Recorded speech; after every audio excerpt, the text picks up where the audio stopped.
மொடவாட்டுக்கால் இது கிடைக்கிறது ரொம்ப கஷ்டங்க. கிடைச்சா மிஸ் பண்ணிடாதீங்க. இதில் அவ்வளோ பெனிஃபிட்ஸ் கொட்டி கிடக்கு. இதை நான் 1/2 கிலோக்கு மேலே வாங்கியிருந்தேங்க. இதோட விலை 200 ரூபாய். இதை சூப் பண்ண போகிறோம். ஸோ அதுக்கு முன்னாடி லைக் பண்ணிட்டு சப்ஸ்கிரைப் பண்ணிட்டு வந்துருங்க. இந்த மாதிரி தோல் சீக்கிறது தாங்க ரொம்பவுமே கஷ்டம். முடியாக இருக்கும். தோலை சீச்சிட்டா கிழங்கினமோ கொஞ்சம் தாங்க இருக்கும். இதை நல்லா கழுவிடுங்க. கழுவிட்டு நல்லா குட்டி குட்டியாக கட் பண்ணிடுங்க. இந்த மாதிரி எல்லாத்தையுமே குட்டி குட்டியாக கட் பண்ணதுக்கு அப்புறமா ஒரு மிக்ஸி ஜாரை எடுத்துக்கோங்க.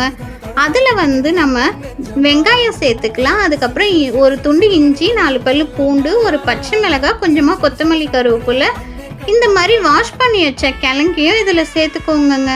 மிளகு, சீரகம் சேர்த்துக்கோங்க. மஞ்சத்தூள் சேர்த்து நல்லா இந்த மாதிரி பேஸ்ட்டாக அரைச்சி எடுத்துக்கோங்க. இந்த மாதிரி இருக்கணுங்க. இப்போ அந்த கடாயில் நல்லெண்ணெய் சேர்த்துட்டு பட்டை கிராம்பு சேர்த்துட்டு இந்த பேஸ்ட்டை அதில் சேர்த்துக்கலாம்.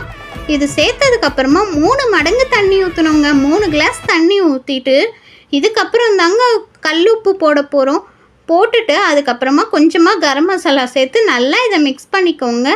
மிக்ஸ் பண்ணிவிட்டு இனிமேல் மூடி வச்சு 45 நிமிஷம் இதை கொதி விடணுங்க.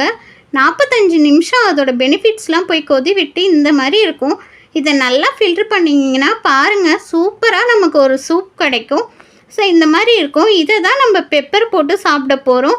ஸோ இது டேஸ்ட்டாகவும் இருக்கும், நம்ம ஹெல்த்துக்கும் ரொம்பவுமே நல்லதுங்க. எனக்கு ட்ரை பண்ணி பார்த்துட்டு எனக்கு கமெண்டில் சொல்லுங்கள். பாய்.